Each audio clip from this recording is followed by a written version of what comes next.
میرا نام شمیلہ ہے۔ میں نے ایم اے انگلش کیا ہوا ہے اور شادی کے بعد میں اپنے ساس سسر کے ساتھ رہ رہی تھی کیونکہ میرا شوہر لندن کے ایک ہسپتال میں جاب کرتا تھا۔ میری شادی کو 13 سال کا عرصہ گزر گیا تھا۔ میری ایک بیٹی مریم بھی تھی جس کی عمر 12 سال تھی۔ میرا شوہر 2 سال بعد پاکستان آتا اور 3 ماہ بعد واپس چلا جاتا تھا۔ میرے ساس سسر کو گھر بیٹھنے کی عادت نہیں تھی۔ وہ روزانہ شام کو کہیں نہ کہیں گھومنے چلے جاتے اور میں اپنی بیٹی کے ساتھ اکیلی گھر میں ہوتی، اور میری ساس نے مجھ پر اتنی سختی کی ہوئی تھی کہ مجھے کہیں آنے جانے کی اجازت ہی نہیں ہوتی تھی اور نہ ہی میں اپنی پسند کے کپڑے پہن سکتی تھی۔ میں اب بہت تنگ آ چکی تھی۔ میں روز شوہر سے جھگڑا کرتی کہ وہ مجھے بھی اپنے ساتھ لے جائیں۔ میں یہاں قیدیوں کی طرح نہیں رہ سکتی اور نہ ہی اس کی ماں کو روٹیاں بنا بنا کر نہیں کھلا سکتی ہوں۔ میں کسی دن زہر کھا کر اپنی جان لے لوں گی۔ میرا شوہر فون پر ہی مجھے 100 باتیں سناتا اور کہتا میں تجھے طلاق بھیج دوں گا مگر اپنے ساتھ نہیں لے جاؤں گا۔ اگر تو نے میرے ساتھ رہنا ہے تو ساری زندگی میرے ماں باپ کی خدمت کرنی ہوگی، ورنہ میں جب چاہوں وہ مجھے طلاق بھیج دے گا۔ میں رو دھو کر چپ ہو جاتی اور اپنی بیٹی سے اپنا دل بہلاتی رہتی، مگر ایک دن اچانک پتہ نہیں کیا ہوا کہ میرا شوہر پاکستان آیا اور مجھے کہنے لگا میں تمہیں اور مریم کو اپنے ساتھ لینے آیا ہوں۔ ہماری بیٹی کی وجہ سے ہماری زندگی بدل جائے گی، ہم کچھ دنوں میں ہی کروڑوں پتی ہو جائیں گے۔ وہ بہت خوش بھی تھا اور پریشان بھی تھا۔ مجھے کچھ سمجھ نہیں آ رہا تھا کہ یہ کیا چکر ہے۔ اس شخص نے تو قسم اٹھائی ہوئی تھی کہ وہ مجھے طلاق دے دے گا مگر کبھی بھی اپنے ساتھ نہیں لے جائے گا۔ پھر آج اسے کیا ہو گیا تھا؟ اب اسے اپنے ماں باپ کی بھی کوئی فکر نہیں تھی۔ خیر، 1 ماہ میں ہی میرے شوہر نے ہم ماں بیٹی کے کاغذات تیار کروائے اور ہم تینوں لندن آ گئے۔ میرے شوہر نے جہاں پر ایک فلیٹ کرائے پر لیا ہوا تھا، ہم لوگوں نے وہیں پر اپنا سامان لگا لیا۔ میری بیٹی بھی بہت خوش تھی۔ پہلے دن ہم لوگوں نے سامان وغیرہ سیٹ کر لیا۔ تب میرے شوہر نے مجھے کہا کہ میں کسی کام سے باہر جا رہا ہوں، تم مریم کی حفاظت کرنا، ایسا نہ ہو کہ کچھ غلط ہو جائے اور تم یہاں پر بیٹھی رہو۔ میرے شوہر عجیب و غریب قسم کی باتیں کرتے تھے، مجھے ان باتوں سے خوف آتا تھا۔ حادثے سے پہلے حادثے کا ذکر کرنا بہت برا سمجھا جاتا ہے اور میں بھی ایسے ہی مانتی ہوں کہ حادثے کے بارے میں زیادہ بات چیت نہیں کرنی۔ خیر، رات کے 8 بجے تھے جب نعمان گھر واپس آئے۔ میں نے دیکھا ان کے پاس کھانے پینے کی چیزیں بھی تھیں اور ایک ایسی پوٹلی تھی جو انہوں نے خفیہ طور پر جا کر اندر کمرے میں رکھ دی۔ مجھے اس پوٹلی سے کوئی غرض تو نہیں تھی لیکن انہوں نے کبھی مجھ سے کوئی بات چھپائی نہیں تھی۔ آج یہ پوٹلی گھر میں چھپا کیوں رہے تھے؟ میں نے دیکھا اس میں چھوٹی چھوٹی بوتلیں تھیں۔ میں بھی سمجھ گئی تھی لیکن مجھے اس کے اندر کی چیز کا پتہ نہیں تھا کہ وہ کیا چیز ہے۔ خیر، میں نے ان کو کچھ بھی دکھانے کے لیے ضد یا اصرار نہیں کیا۔ پھر میں واپس اپنے کمرے میں آ گئی۔ مریم سو گئی تھی۔ پھر میرے شوہر نے مجھ سے ایک عجیب بات کی، کہنے لگے کہ مجھے مریم کی صحت ٹھیک نہیں لگتی، ہمیں اس کا علاج کروانا ہوگا۔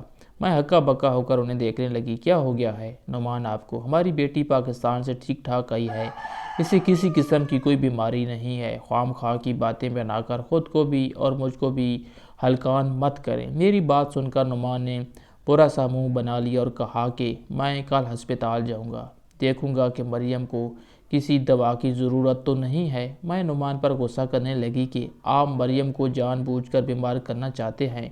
میں پاگل نہیں ہوں، یہ بیٹی میری بھی ہے۔ نعمان کا رویہ ایسے تبدیل ہو گیا جیسے وہ میرے شوہر نہیں بلکہ میرے دشمن ہوں۔ میں چپ ہو گئی تھی لیکن صبح ہوئی تو میں نے دیکھا نعمان مریم سے کہہ رہے تھے کہ بیٹی اچھے کپڑے پہنو اور جلدی سے تیار ہو جاؤ، میں تمہیں ہسپتال لے کر جاؤں گا۔ میں نے مریم کو سینے سے لگاتے ہوئے کہا کہ مریم کو تو کوئی بیماری نہیں ہے، اگر اسے بیماری ہو سکتی ہے تو پھر مجھے بھی ہوگی، آپ مجھے بھی لے کر چلیں۔ نعمان نے مجھے کہا کہ میں ہسپتال میں کام کرتا ہوں، مجھے زیادہ پتہ ہے یا تم زیادہ جانتی ہو۔ گھر میں رہ کر بچے پالنے کا یہ مطلب نہیں کہ تمہیں بچوں کی صحت کے بارے میں ہر ایک بات پتہ ہوگی۔ میرے شوہر نے یہ کہہ کر مجھے چپ کروا دیا۔ وہ اسے لے کر چلے گئے۔ پیچھے میں دعائیں کرنے لگی کہ اللہ تعالیٰ سب بہتر کرے، میری بچی کو کوئی بیماری نہ ہو، کیونکہ میرے شوہر کو شک تھا کہ مریم کو کوئی بیماری ہو گئی۔ 2 بجے تک میں انتظار کرتی رہی۔ میرے شوہر نے 12 بجے آنا تھا لیکن شام کے 4 بج گئے۔ میرے شوہر ابھی تک گھر نہیں آئے تھے۔ مجھے اب پریشانی ہونے لگی تھی۔ اچانک اسی وقت گھر کے دروازے پر دستک ہونے لگی۔ میں نے دروازہ کھولا تو نعمان سامنے کھڑے تھے، لیکن مریم ان کے ساتھ نہیں تھی۔ یہ دیکھ کر میرے تو 14 طبق روشن ہو گئے۔ میں نے غصے میں چلاتے ہوئے پوچھا، آپ میری مریم کو کہاں چھوڑ آئے ہیں؟ میرے تو ہاتھ پاؤں پھولنے لگے تھے۔ تب نعمان بولے، تم پاگل تو نہیں ہو گئی ہو؟ میں اپنی بیٹی کو کہاں چھوڑ کر آ سکتا ہوں؟ اس کا ہسپتال میں چیک اپ ہے، اس لیے اسے ہسپتال میں چھوڑا ہے۔ اب مجھے اپنا شوہر پاگل اور نفسیاتی مریض لگنے لگا تھا۔ مجھے تو ان کے ہسپتال کا نام بھی نہیں پتہ تھا، ورنہ میں ان کی اجازت کے بغیر ہی وہاں چلی جاتی اور جا کر ان لوگوں سے کہتی کہ میری بچی کو چھوڑ دو، اسے کوئی بیماری نہیں ہے۔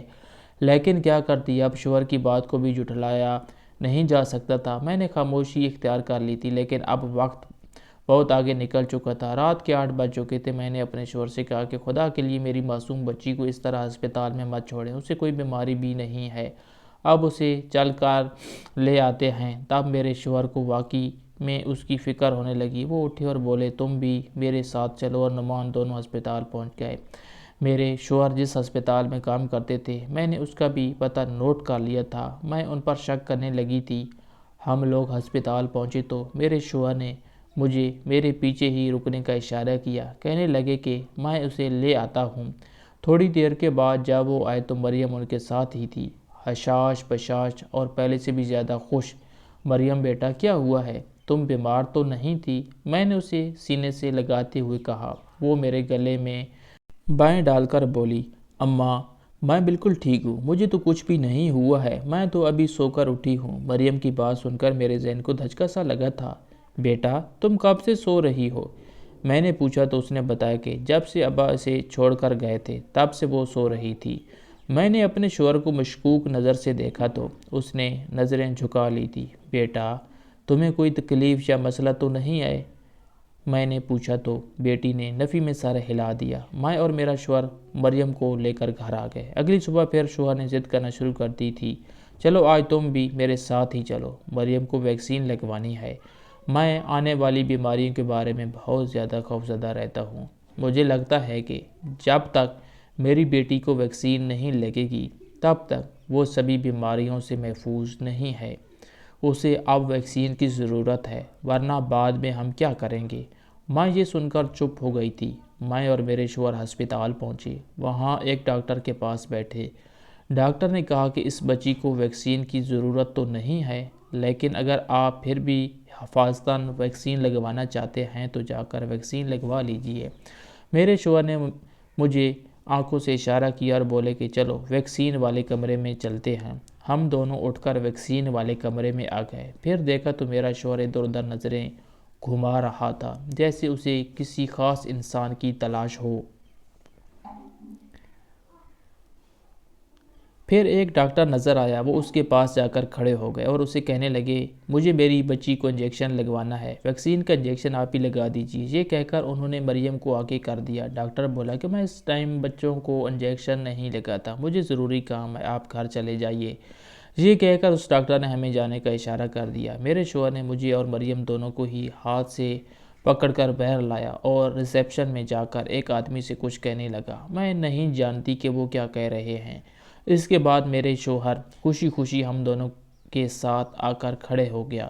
پھر ہم لوگوں نے ایک گاڑی کی اور ہم گھر آ گئے۔ گھر آ کر میرا شوہر ایک کمرے میں بند ہو گیا۔ میں اسے بات کرنا چاہتی تھی، لیکن وہ مجھ سے بات نہیں کر رہا تھا۔ پھر تھوڑی دیر کے بعد مریم کو نیند آ گئی۔ مریم بیچاری صبح کی بھوکی تھی، وہ سو گئی تو اسے پتہ ہی نہیں چلا اور وہ دن بھر سوئی رہی۔ میرا شوہر اپنے کمرے میں چلا گیا تھا۔ اس نے کمرے کا دروازہ بھی بند کر رکھا تھا۔ میں باہر مریم کے ساتھ تھی۔ میں نے شوہر کے بند کیے دروازے کو بجایا بھی نہیں تھا۔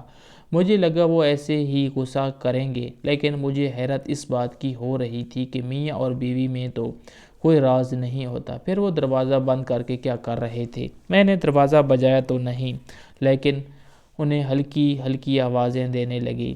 اسی وقت مجھے اندازہ ہوا کہ نعمان کمرے میں فون پر کسی سے بات کر رہے تھے۔ یہ بات میرے لیے اور بھی زیادہ حیران کن تھی کہ میرا شوہر مجھ سے چھپ کر کس سے فون پر باتیں کرتا ہے، کہیں کوئی لڑکی کا چکر تو نہیں ہے۔ میں نے قریب کا قریب کان لگا کر بات سننے کی کوشش کی، لیکن وہ بہت غصے میں لگ رہے تھے۔ ان کی بات سے ایسے نہیں لگتا تھا کہ وہ کسی عورت سے بات کر رہے ہیں۔ ایسی زبان عموماً وہ مردوں کے ساتھ ہی استعمال کرتے تھے۔